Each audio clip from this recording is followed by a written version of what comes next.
Hello guys, it's Darksigner here from the German Duel Masters channel, and today I'm with Spalding.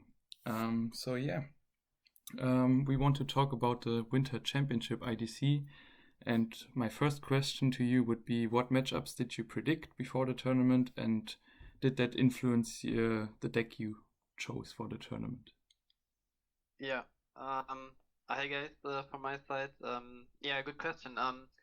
I predicted a lot of control decks, and quite some rush decks. I didn't expect many mid-range decks, and I didn't expect normal aggro decks. Because I think most people were expecting the same, and to beat control, you either play control yourself, a bigger control, or you play just Fire Nature Rush, and yeah, that's what some people did. I think we had like two Fire Nature Rush decks, um, and the rest was control with like one mid-range-ish control build. And we had Idonus, of course, yeah, Yeah. which was also a good pick, yeah, from him now. Yeah, I think that read was quite good because there were basically no mid-range decks.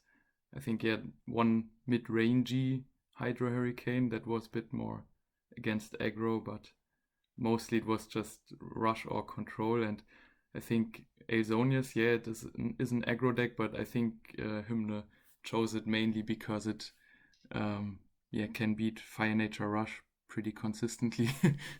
Mhm. Yeah. Yeah, makes sense.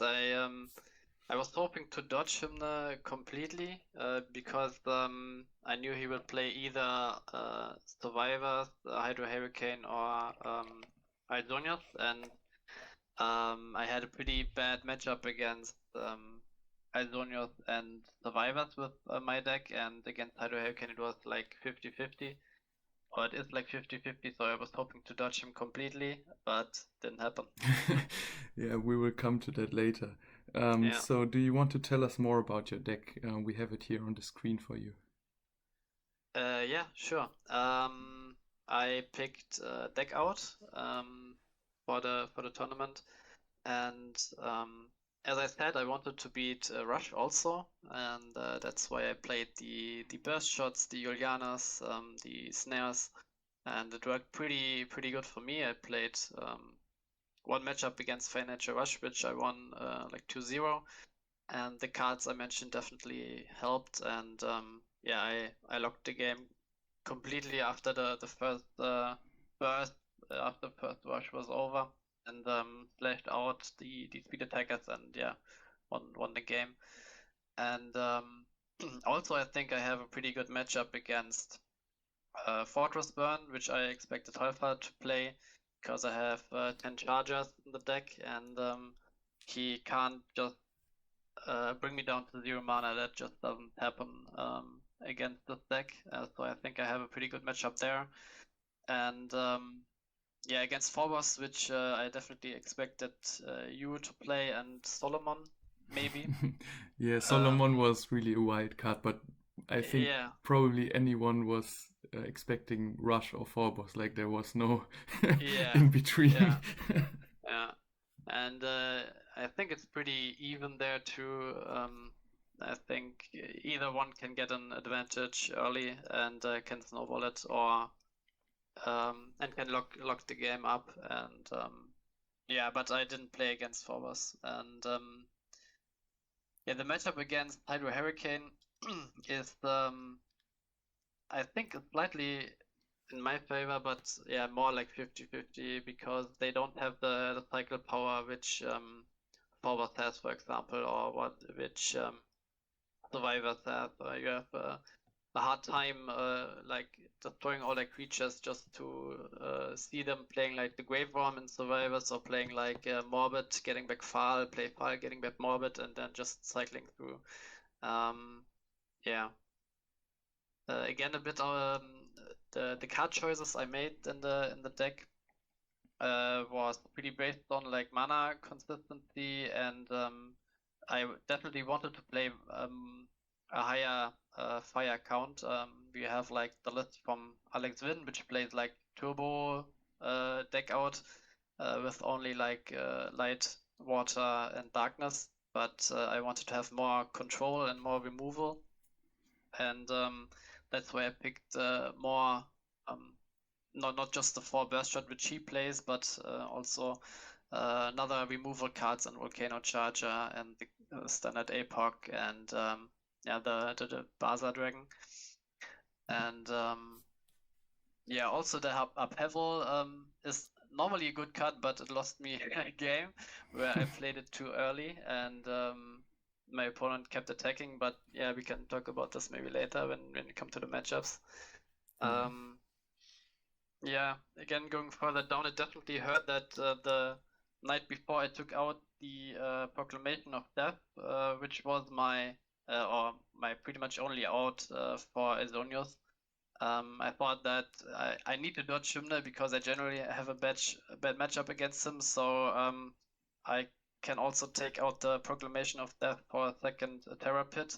But this was yeah, definitely a mistake because when he plays his Aldonios and like attack a few times or 2 times till I get to my Berserker Dragon, it's just over. I can't come back. I can't just generate shields like Skysword deck can. And yeah, that's definitely a mistake by my part. And I also took out in my new version one of the Cranium Clamp. The biggest problem you have with a deck out is that your opponent is just top decking a right answer, and of course you slash the important cards out of the deck, but you can't slash them out all at once, and there's still a possibility that your opponent will top deck a speed attacker, will top deck energy stream or Rias, and you have to have then an answer in your hand for it, and this card isn't an answer when your opponent is top decking something good, so you basically want to play more removal than you play this card. So the third Cranium Clamp is definitely not a good choice, and I took it out also, and yeah, I think that's pretty much the lacking of experience with deck. I didn't like test it extensively. I have it in paper. I played it a couple of times, but I think now I have a better understanding of what the deck can do or has to do or has to avoid in the top decking scenario, because yeah, obviously this card doesn't help against top decking. Yeah, but and also you have like the 3 logic cubes, so it's pretty easy if you want to have Cranium Clamp on turn 4. I think you can easily achieve it. Yeah. So yeah, the Logic Cube is a really good card in this deck. Yeah. Yeah, I think so too. Like it searches out basically everything because you don't play that many creatures, and yeah, having the turn 4 clamp is nice, but yeah, I would agree that you don't need 3 of them when you have all the search power that you have in this deck. And yeah, the Upheaval tech, I think that's a cool card there, and I think it takes it takes a lot of skill to know when to use it, and even if you think you use it right, I know the feeling. It's sometimes you have to calculate like 5 turns ahead if you can win off of that Upheaval and what can happen, and then something like you say, yeah, this one card is what could hurt me, and then they have it, then what do you do? Yeah, sometimes if they have it, they have it. Sometimes you have to risk it, like discarding an aggro deck where you know they might play Arc, but sometimes you have to take the risk. Otherwise, you can't just like play nothing, charge Cranium Clamp, play nothing. You have to do something. Otherwise, you are too far behind on card advantage and stuff. So sometimes, yeah, you have to take risks, and yeah, that one risk didn't pay off this time, but yeah, another experience. So next time I will, hopefully not make this mistake. Yeah. Yeah. One final question I have on the deck, that's just a personal question, is how do you like the Future Slash, the one-off? I think people are pretty split on it if you want to play it because it's such a high-cost card, but also it can be recycled with Fal Iga, unlike Slash Charger, so there are benefits to it as well. Yeah. Good question. Yeah. I have played with zero future slashes, but I don't play another win condition. I only play deck out as a win condition, and you definitely want to push the win condition ahead. And sometimes when your opponent has like multiple speed attackers in a deck, or multiple outs like or advantage end cards like Mysterious or Dreams or something, you want to get them out all at once and not give your opponent a chance to top deck the other one when you splash out only once. So yeah, I think a future slash is definitely needed, but as you said, it's a high cost card which doesn't affect the hand, doesn't affect the board. So I think playing more than one isn't optimal, at least in this list. Yeah, And you can search it out with Logic Cube, get it back with Paliga. So you can basically play like 4 times in a game, or even more when your file is dying and you get him back with Corpse Charger. So I think a one-off is enough in this deck, and yeah, I would definitely keep this in even in future builds. Yeah. yeah, that makes sense. I think yeah, 0 or 1 is the right number. I think you wouldn't go over 1. Yeah. Like 2 copies is probably asking Yeah. for too many dead draws. But yeah, And thanks. just like two more things. I don't play Belix in this Yeah, deck. I play Trash Caller instead, because Belix is of course dying to Blizzard of Spears. I mean Juliana is too, but Juliana is just so much more important against aggro matchups than Belix. And I have so many spells, so I will like never play Belix on turn 2 and like yeah, having 2 creatures in mana and not mana screw myself. So that's not happening. And also the color count, I need like 2 more light mana to make it consistent 2-drop, which doesn't happen. But yeah, you want to play it later in the game, but then you can just play Trash Caller later in the game yeah, instead of Felix. yeah. That So makes that makes a lot of sense. Yeah, like the trash crawler, obviously surviving the blizzard is definitely yeah. probably the most important. Like the first row of your deck is basically just anti-aggro. Yeah, and also sometimes you need a higher blocker, for example, against Petrova and stuff, which you can't easily remove.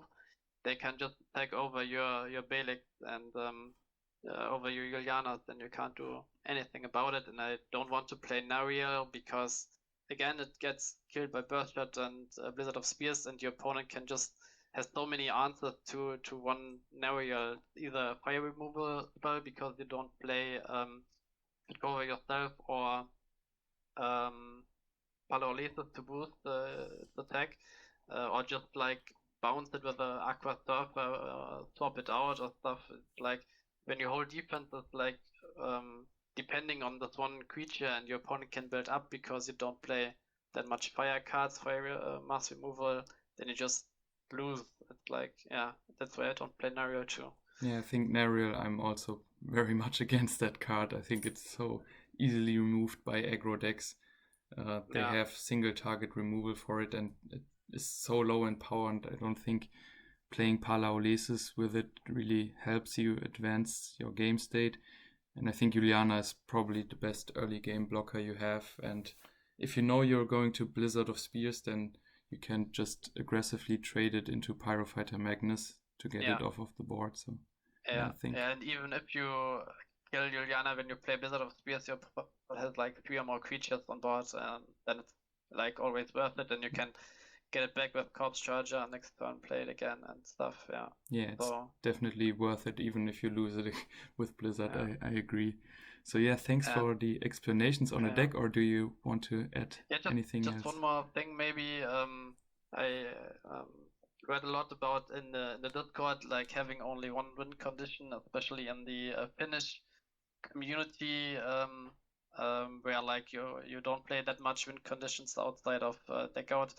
Maybe you play like the Meltdown combo, or you play like a Bolmedius or something, but I'm not a huge fan of these other win conditions. It only helps you against like random 70, 80 card list, then yeah, sure, the second win condition is definitely needed, but against all other decks, I don't think these cards quite fit in there, because for the Meltdown combo you need to add like 3 more cards firstly.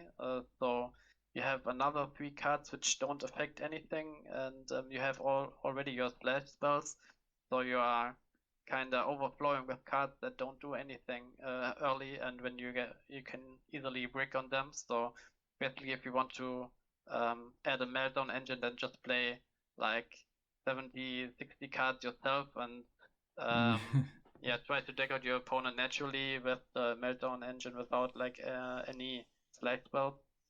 And I think it's definitely a good deck, and maybe better even the best deck out there, even if it plays like a Meltdown combo.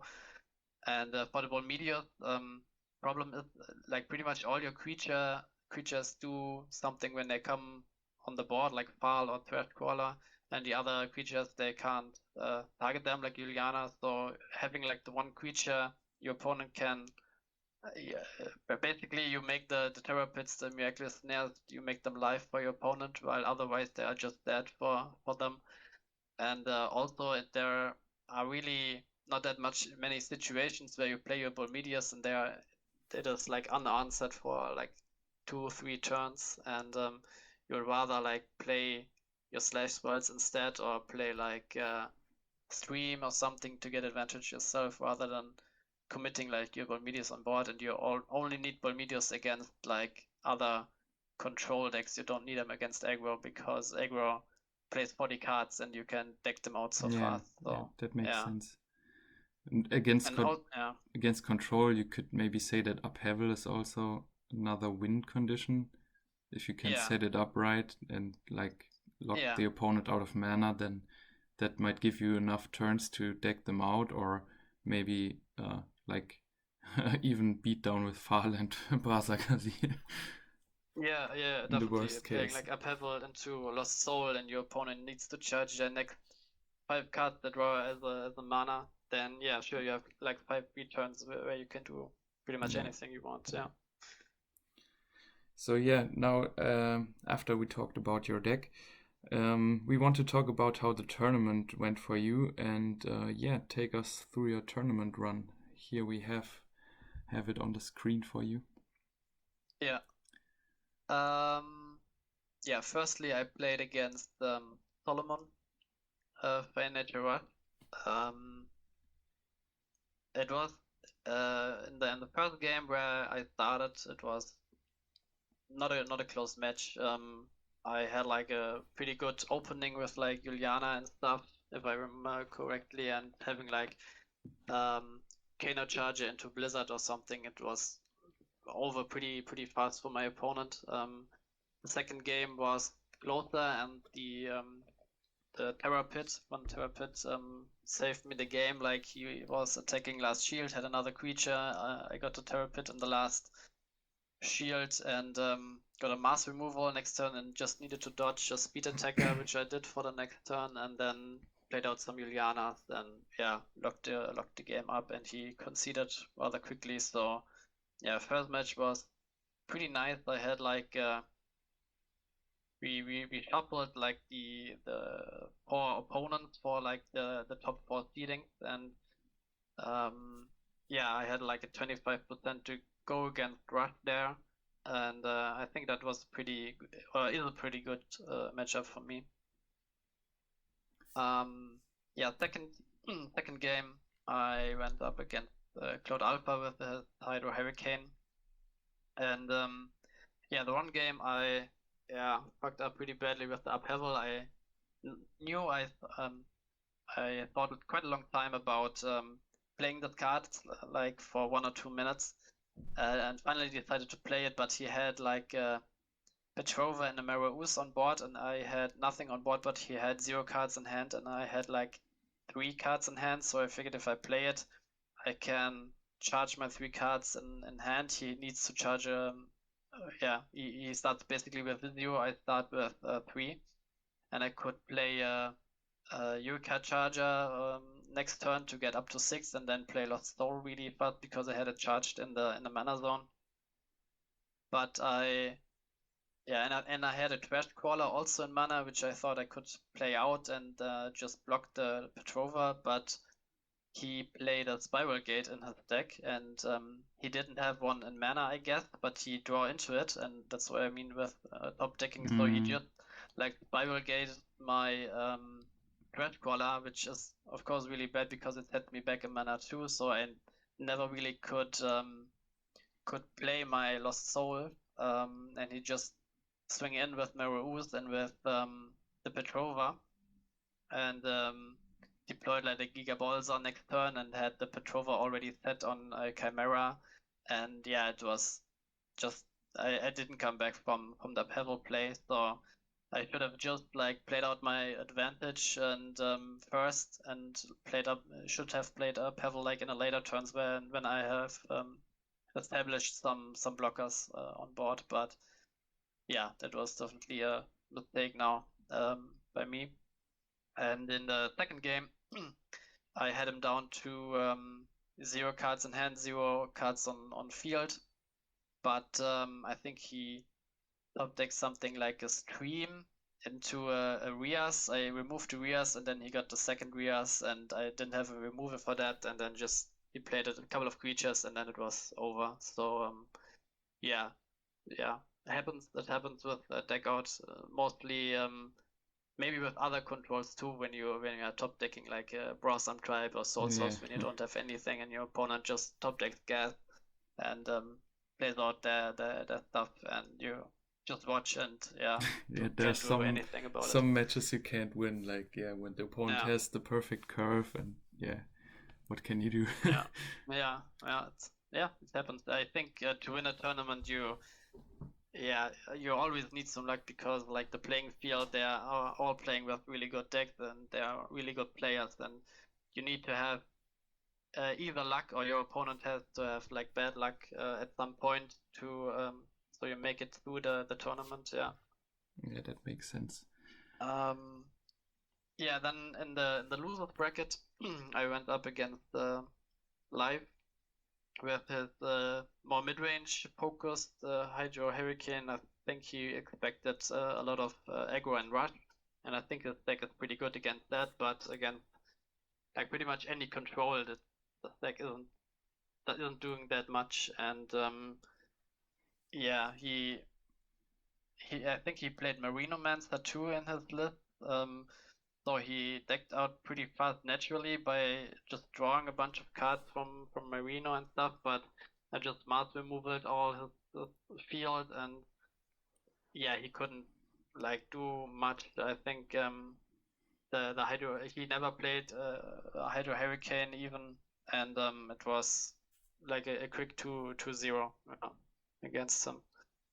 Yeah, I agree that his deck wasn't really prepared for control. It was basically all defense against aggro. Yeah. And not too many answers for control. Yeah. And then I went up against Hymna, and again it was a pretty quick match. I only played like 2-0 matches. One way or the other. Yeah. And he established like Xenos on turn 5, like I think both games, and I couldn't do anything there. I tried to remove the other creatures, but the Xenos keep just coming through, and the proclamation definitely would have helped there in like removing one creature with a snare and then the other, and then the Aldonius with proclamation, or just having like a Terror Pit and shields, removing a creature, then playing proclamation or something. It would have been nice, but as I said, I cut the proclamation the night before. I should have cut one Cranium Clamp, but was just hoping to dodge him because of the general bad matchups against the deck he plays. Didn't happen, so quick 2-0 for him, and that was the tournament for me. So after we talked about your run, are you happy with the results? You said you wanted to dodge Hymne, but was it overall good tournament for you still with the deck? I think made a good deck choice for this tournament. I made a poor decision about the card choices in the deck, but yeah, it was only about like 2 or 3 cards that changed after the tournament. So yeah, was a pretty good list, but not like the list I wanted to play after I saw what the deck was missing. Yeah, Um, makes sense. yeah, but yeah, But still, but 2, 3 cards isn't too far away. yeah, yeah, it isn't. But still, if you change like one card and you play like 3 Logic Cube and Memory, you basically play 5 copies of like one card. So Yeah, I think in a toolbox deck, changing 1, 2 cards makes more impact than like changing a card in a aggro deck or something, which doesn't have this toolbox thing going. yeah, definitely. Um, yeah, but I think yeah, overall it was a good tournament. I was hoping to face like more controls or like yeah other people, but I think yeah you can't change of course your opponents. You try to play your best, and yeah, it was kind of sad that I lost one game with like the which definitely come down to inexperience in my part with the card upheaval, because I only play it in this deck and like in no other deck. And yeah, it's definitely I will watch out for like the next championship IDC that I play a deck which I have played a lot of before, and not like yeah a fresh one for me.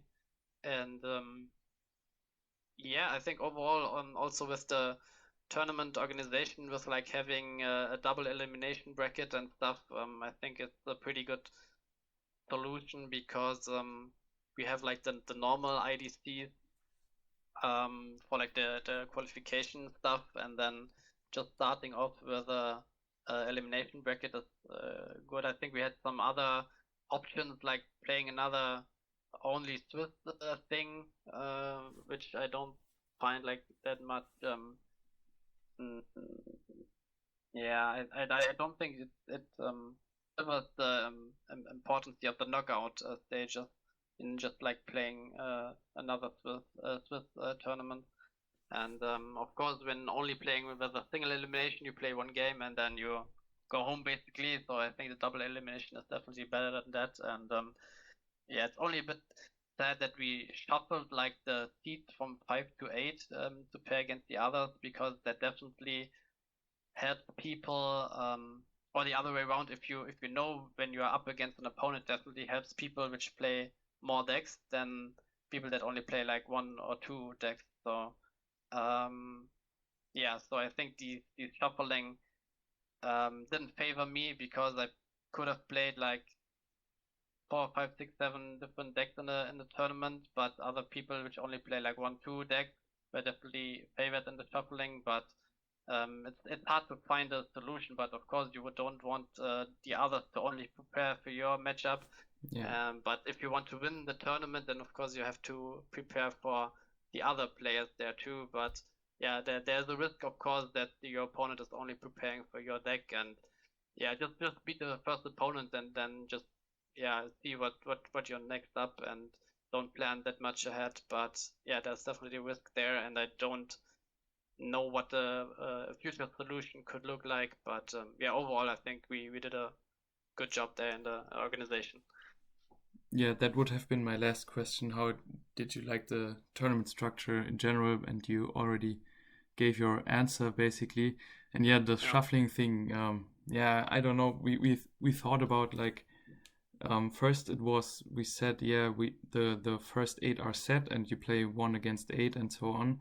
Like it's yeah, an you qualified and yeah then you should be rewarded your placement. But then like people came up that with the yeah suggestion that we should shuffle it because people could counter deck just for their matchup because they would yeah, prepare for decks that the people are generally known for.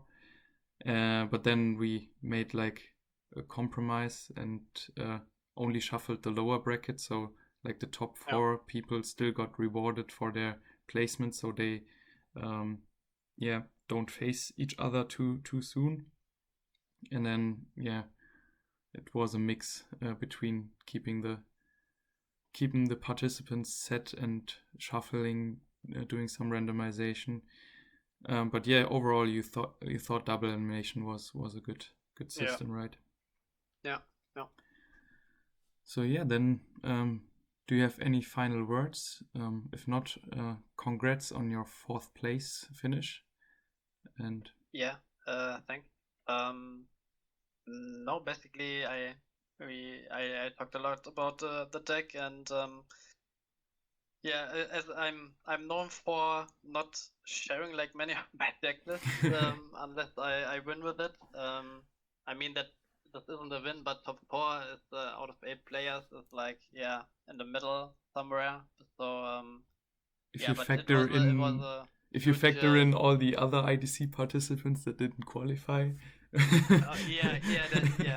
what I mean. It was quite a long road, like half a year building up to the tournament. So yeah, I definitely will play the deck out deck because as I said, I didn't win with it, and I only stopped playing with the deck when I won with it somewhere. And yeah, we'll definitely keep playing the deck, and also made some changes. But I guess against deck out, you expect what you're going against, and there's not that many tech cards you can run in a deck out deck, so there's not really a reason to hold the list back. And yeah, so I gladly published it, and yeah, maybe some Singaporean guy had a list before, so sorry about that. If that's the case. I mean, deck out is pretty unique, you know. Yeah, I hope so at least, and yeah, that's it for me. Yeah, thanks for the interview, and yeah, see you guys next time. Yeah, bye.